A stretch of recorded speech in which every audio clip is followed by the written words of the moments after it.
Como decía el proverbio, hermanos, con misericordia y verdad se corrige el pecado, y con el temor a Jehová los hombres se apartan del mal.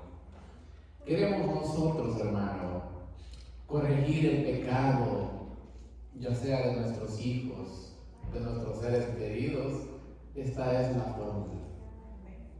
Y van juntas, porque el Señor, ya va a ver usted qué bendición va a ser hoy si usted cree a esta palabra.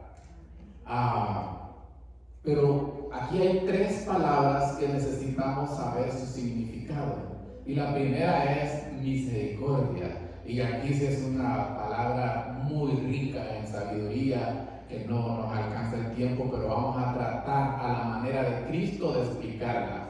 Jesús, con 2 parábolas, nos explica porque la misericordia que Dios nos pide es vivirla en la práctica, porque a veces creo que nosotros tenemos mucha teoría, pero donde fallamos, y me incluyo yo, es en la práctica, ¿verdad? Entonces, queremos corregir el pecado, debemos usar misericordia y verdad. Muy verdad puede ser lo que yo diga o lo que tú le digas al pecador, pero si no va acompañada de esa frase mágica, misericordia, porque ¿sabe quién es misericordia? Es Cristo, el canto que cantó nuestra hermana. Entonces, hermano, ahora bien, con 2 parábolas rápidamente vamos a entrar. Jesús nos explica qué es misericordia, y la primera es porque tiene 2 partes, que se trata del perdón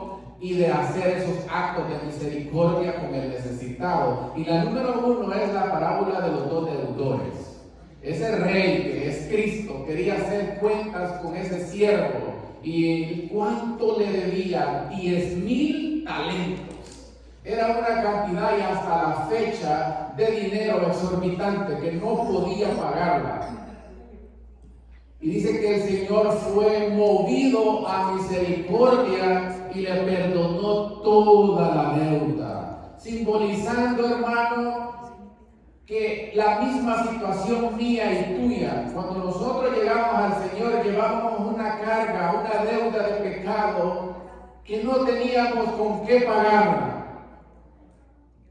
¿Entendido? Ese es el primer acto de misericordia. Entonces, pero viene la lección. Pero ese siervo a que el rey le perdona 10,000 talentos, saliendo de donde el rey, se encuentra con un consiervo que le debía 100 denarios. ¿Y qué pasó? No, lo quería hasta ahorcar y lo metió a la cárcel. Imagínense, hermano, la lección para nosotros. Si entendemos que Dios nos ha perdonado tanta maldad, ¿cómo nosotros no nos podemos perdonar una cosa pequeña a quien nos ofende? ¿Va entendiendo? ¿La misericordia sí? Ok, y el otro es por medio de otra parábola, el buen samaritano. Usted lo conoce muy bien. Y la lección aquí que Jesús nos dice es que dice que un hombre iba de Jerusalén a Jericó y fue dejado medio muerto por los ladrones, ¿verdad? Y la lección es que pasa el sacerdote, pasa el levita, ¿y qué pasó? Pero dice que un samaritano fue movido a misericordia, ¿y qué pasó? Y usted conoce. Entonces ese es un ejemplo claro y rápido, porque el tiempo nos gana, de cómo la misericordia tiene esos 2 grandes significados. Primero es entender lo que Dios ha hecho a través de Cristo, de perdonarnos toda esa carga de pecado que nosotros no podíamos pagar, y la segunda es hacer esas obras de justicia. En pocas palabras, la misericordia en ese ámbito es identificar la necesidad de alguien y suplirla. ¿Sí me entiendes? Y va a ir entendiendo, hermano, que es Dios y no nos pide solo una vez que hagamos misericordia. Solo Mateo, yo conté 4 veces que el Señor nos pide que hagamos misericordia, y ya va a ir entendiendo bien. Y la otra es porque van juntas. No podemos hacer misericordia si no es con verdad y con la verdad de la palabra de Dios, ¿verdad? A veces por eso fallamos en corregir a nuestros hijos el pecado, porque no lo hacemos ni con misericordia ni con verdad. Porque aquí claramente dice que la suma de su palabra es verdad. Santifícalos en tu palabra es verdad. Y en la otra parte que mencionaba el proverbio es el temor a Jehová. Y el temor a Jehová, pues nosotros lo sabemos que no es que le tengamos miedo, sino que le tengamos respeto reverente, sabiendo que en todo lugar estamos en su presencia, como dice Proverbios 15:3, que los ojos de Jehová están en todo lugar, viendo a buenos y a malos. Esas tres palabras son las que ocupa el proverbio. Por eso dice: con misericordia y verdad se corrige el pecado, pero con el temor de Dios los hombres se apartan del mal. ¿Qué le parece? Y nos pide el Señor vez tras vez que hagamos misericordia. Y es más, en las bienaventuranzas Jesús dijo: bienaventurados los misericordiosos, porque ellos alcanzarán ¿qué? Misericordia. ¿Se da cuenta qué importante es la misericordia? Porque dice que Lamentaciones 3:23 habla de cómo el Señor dice que cada día son nuevas sus misericordias. Por la misericordia de Dios no hemos sido ¿qué? Consumidos, ¿verdad? Entonces mire qué lindo, hermano. Yo quiero decirte, Mateo 9:13 dice: id pues y aprended, misericordia quiero y no sacrificio, porque no he venido, dijo el Señor, a llamar a justos, sino a pecadores al arrepentimiento. Y más, hermano, llegamos a Mateo 23, si no tengo tiempo. Sigue pidiéndonos el Señor que tengamos misericordia del necesitado. Pero ahora bien, entrando en la práctica, todos creo que aquí tenemos algún familiar que todavía es católico, ¿verdad? Con respeto, con misericordia nos vamos a referir. Si usted usa aquí la misericordia y la verdad, hermano, porque mire esta verdad, que si yo, ¿cómo la presento a un familiar? Porque el Señor en su palabra le gusta que tengan imágenes, ¿sí o no? No, ¿verdad? Entonces, ¿cómo le decimos al familiar para corregir ese pecado? Le quiero leer yo esta verdad de su palabra, Isaías 30:22. Y usted, hermano, si quiere, búsquelo, vea el significado, y esto va a ser de bendición con algún familiar. Dice, mire, Isaías 30:22. Entonces, dice, profanarás la cubierta de tus esculturas de plata y las vestiduras de tus imágenes fundidas de oro, las apartarás como trapo asqueroso. Oiga, hermano, es una verdad, ¿verdad? Que si no va con misericordia no va a funcionar. Lo apartarás, dice, como trapo asqueroso. Sal fuera, les dirás. Palabra de Dios. Entonces, en pocas palabras, usted tiene que decirle con amor y misericordia: echa esas imágenes a la basura, lo que está diciendo aquí. Pero ¿cómo lo vamos a decir? A ver si estamos con misericordia y ¿qué? Empezamos de nuevo. Con misericordia y verdad, ¿verdad? Con misericordia y verdad se corrige el pecado, y con el temor a Jehová los hombres se apartan del mal. Apréndase ese versículo. Apréndaselo, porque le va a servir, hermano. A veces, bueno, no puedo dar testimonio, pero mire cómo el Señor quiere que la misericordia y verdad la atemos al cuello, por decirlo así. Retrocedamos un poco, voy a ir a Proverbios 3:3. No hay tiempo para que usted lo busque, yo se lo voy a leer. Dice aquí bien: nunca se apartará de ti la misericordia y la verdad. Átalas a tu cuello, escríbelas en la tabla de tu corazón. Nunca, imagínense, como lo que le dice el Señor a Josué: nunca se aparte de tu boca este libro de la ley, sino que diga la misma palabra. ¿Lo va a hacer usted? Nunca que se te aparte la misericordia y la verdad. ¿Sí? Bueno, vamos, pues.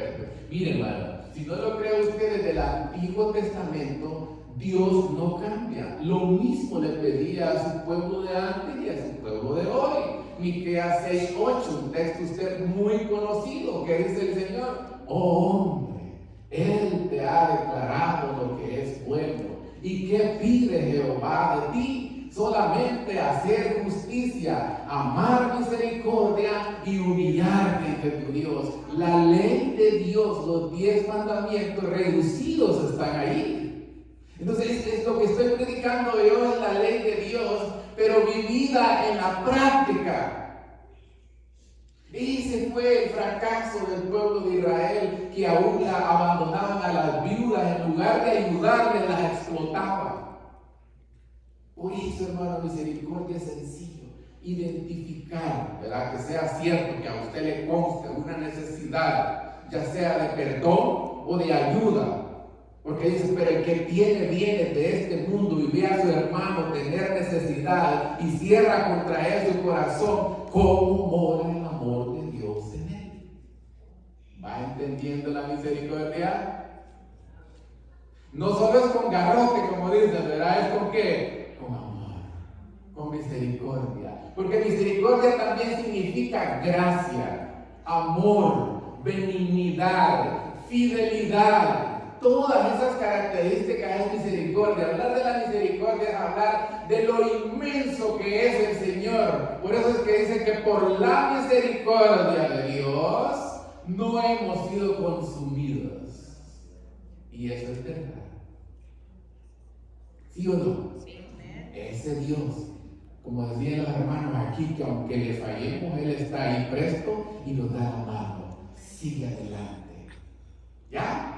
Vamos entendiendo un poquito la misericordia, hermano. Pero ahora bien, mire, hermano, yo quiero decirte claramente que dice que Jesús estaba lleno de gracia y de verdad. O sea que Jesús es la misericordia y es la verdad. Y crecía, dice, en gracia y conocimiento para todos los hombres. Entonces así quiere que Dios vernos a nosotros, sus hijos.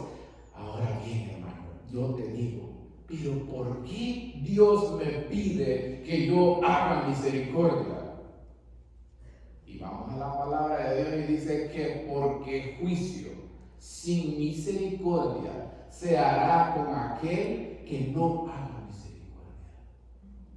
Uy, hermano, o sea que en el día del juicio, si yo no hago misericordia de lo que Dios me está pidiendo, lo que me dice hoy, ir pues y aprender misericordia quiero y no sacrificio, porque no he venido a llamar a justos sino a pecadores al arrepentimiento. Si yo no lo hago, ¿por qué Dios me lo pide? Y si usted no lo cree, yo se lo puedo leer. Vamos a ir a Santiago, el medio hermano del Señor Jesús. Es bien directo. Esa carta usted no tiene problemas para entender. Si uno tiene problemas con el hebreo, el griego, no va a Santiago, va directo al grano. Mire lo que dice aquí, Santiago 2. No voy a leer del 12, porque ¿por qué vamos a ser juzgados? Por la ley de la libertad, lo que estoy predicando yo, los 10 mandamientos. Dice, mire, así hablar y así hacer, como los que habéis de ser juzgados por la ley de ¿qué? De la libertad. Y aquí viene el texto, pero hermano, contundente, que grábeselo. Porque juicio sin misericordia, ahí ya no va a tener misericordia el Señor. Se hará, dice, con aquel que ¿qué? Que no hiciere misericordia. Y la misericordia, dice, triunfa ¿sobre qué? Sobre el juicio. O sea, usted, mire, nadie se va a salvar. Si hay algo que usted tiene que entender, que todos aquí un día vamos a estar ante el tribunal de Cristo para dar cuenta. Dice el Señor en su palabra, Mateo 12:36, que de toda palabra ociosa que los hombres hablen, de ella darán cuenta en el día de ¿qué? Del juicio. O como dicen en México, ¿cómo que se murió si me debía, verdad? Entonces allí ya no va a haber tiempo, voy a hacer misericordia, voy a perdonar a mi vecino. No, ya no.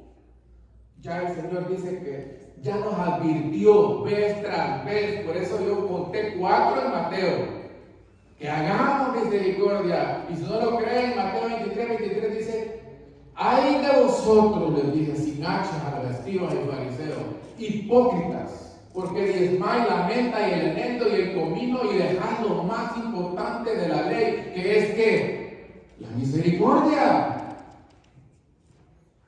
Entonces, hermano, no va a haber excusa en aquel día. Y mire, hermano, todos aquí tenemos que tener bien que tenemos una cita en el tribunal de Cristo. Dice que porque está establecido para todos los hombres que mueran una sola vez, y después de esto, ¿qué dice? El juicio. O sea que todos vamos a estar en ese juicio. Y hermano, yo te quiero decir, 2 Corintios 5:10 dice: porque es necesario que todos nosotros comparezcamos ante el tribunal de Cristo. ¿Para qué? Para que cada uno demos cuenta según lo que hayamos hecho en el cuerpo, sea bueno o sea malo. O sea que mire, hermano, esto puede irritar a aquel que solo cree de la gracia, pero vamos a ser juzgados claramente por las obras. No le estoy añadiendo ni la Biblia añadiéndole nada a la salvación. La salvación es únicamente por fe y por gracia, pero cuando venga el Señor, el resultado de mi salvación va a ser ¿qué? Lo que existe. Mi obediencia, como dice Marito, lo que yo hice. Gracias, Marito. Sigue tú. Entonces, hermano, mire, ¿va entendiendo cómo es la cosa? ¿Por qué digo yo que todos vamos a estar un día ante el tribunal de Cristo? Esa es la misma escena que vio Daniel en Daniel 7, del 9 al 10, la misma que vio Juan, pero Juan con toda la revelación completa. Juan ve, se lo voy a leer, vamos a ir a Apocalipsis 20:11. ¿Por qué yo le dije que todos vamos a estar ante el tribunal? O sea que esta humanidad, lo que usted ve hoy en las cortes, ¿verdad?, que están juzgando, todos vamos a estar en ese tribunal de Cristo.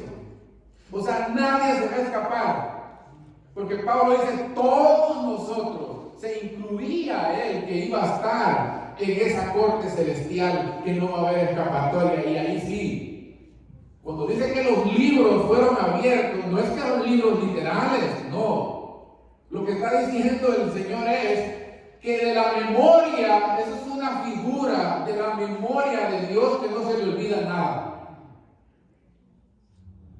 Oh, pero si nadie me vio, ¿cómo que no? Oh, pero si no me oyó nadie.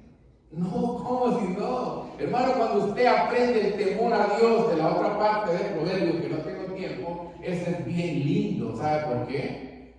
Porque usted no se va a cuidar de su esposa, de sus hijos, del pastor, del hermano. No, sabe que los ojos de Jehová están en todo lugar, viendo a buenos y a malos. ¿Qué le parece? Ahí van a ser el principio de la sabiduría, que es el temor a Jehová, y usted va a vivir una vida que tranquilo. Ya no cuidándose. Bueno, te lo voy a leer, pues yo le dije que en el tribunal va a terminar esta humanidad. Que ahorita no quieren con Dios, pero en ese día ahí van a estar frente a Él. Y el que hoy es mi abogado, Cristo, ese día ¿qué va a hacer? Pues, no te conozco, muchacho. ¿Verdad? Bueno, vamos a ir, pues, Apocalipsis 20, esa es una escena muy linda del juicio final de lo que viene, hermano. ¿Ok? Dice, mire, y vi un gran trono blanco, y al que estaba sentado en él, de delante del cual huyeron la tierra y el cielo, y ningún lugar se encontró para ellos. Y mire lo que viene aquí, y vi a los muertos, grandes y pequeños, de pie ante Dios, y los libros fueron abiertos, y otro libro, dice, fue abierto, el cual es el libro de la vida, y fueron juzgados los muertos por las cosas que estaban escritas en los libros según sus obras. Le guste o que no le guste, vamos a ser juzgados ¿por qué? Por obras, ¿verdad? Porque dice que la fe sin obras, ¿qué es? Muerta. Y el mar, dice, entregó los muertos que habían en él. Y la muerte y el Hades, dice, entregaron los muertos que habían en ellos, y fueron juzgados otra vez, cada uno según sus obras. Y la muerte y el Hades fueron lanzados al lago de fuego. Esta es la muerte segunda. Y el que no se halló inscrito en el libro de la vida fue lanzado ¿a dónde? Al lago de fuego. ¿Cómo que murió? Si me debía, dice en México, ¿verdad? Yo le escuché a un mexicano. Hermano, es aquí, en el juicio final, donde toda la humanidad será juzgada. Lo que Daniel vio, no lo vio tan claro como Juan, ¿verdad? Porque él no tenía tanto revelación como hoy. Nosotros lo vemos más claro porque tenemos toda la revelación completa. Pero miren, el tiempo se acabó y yo te quiero decir una cosa. Ninguna condenación hay para todo aquel que está en Cristo Jesús. Pero ¿qué viene después? Porque ese texto le cortamos. Y si le cortamos, ¿qué estamos haciendo? Quitando. Los que no andan en la carne, sino conforme. Gloria a Dios. Ahora bien, que es andar en el Espíritu. Y aquí sería otro día porque mi tiempo se acabó. Entonces, hermanos, esa es la clave, porque ese es el dilema a lo que Pablo se enfrentó como tú y yo. Que lo que es la carne, lo que él quería hacer, que el espiritual no lo dejaba la carne, pero Pablo no se quedaba aquí. Y no se quedó ahí, y tú tampoco te conformes con eso, porque dice, es una carta romano, ¿verdad? Y después dice, miserable de mí, ¿quién me podrá librar de este cuerpo de muerte? Y solamente Cristo. Y ahí viene el texto que cité, ninguna condenación hay para quienes, para los que están en Cristo Jesús, los que andan conforme los que no andan conforme a la carne, sino conforme al Espíritu. Y que Dios te bendiga.